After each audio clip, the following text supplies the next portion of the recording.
நீங்க யாரோ ஒருத்தரோட வீட்டுக்கு போறீங்க ஆர் ஏதோ ஒரு ஃபங்க்ஷனுக்கு போறீங்க. அங்க இருக்கிற ஒருத்தர் உங்களை சரியா கவனிக்கல, உங்க கூட சரியா பேசல, எப்பவும் இருந்த மாதிரி இருக்கல, இப்படி ஏதாவது இருந்ததுன்னா உங்களுக்கு அது மனசுல ஓடிக்கிட்டே இருக்கும் இல்லையா? வீட்டுக்கு வந்ததுக்கு அப்புறம் கூட அதை நீங்க நினைச்சிருப்பீங்க. அதுக்கு காரணம் என்னவாக இருக்கும்?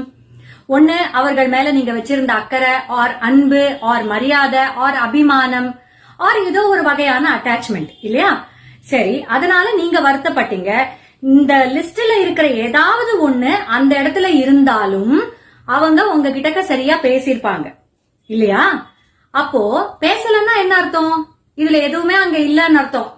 அதனால அத பத்தி யோசிச்சுட்டு இருக்காம போய் அடுத்த வேலைய பாருங்க. உங்களுக்கு அதை விட இன்னும் நல்ல முக்கியமான பல வேலைகள் இருக்கும். சரியா?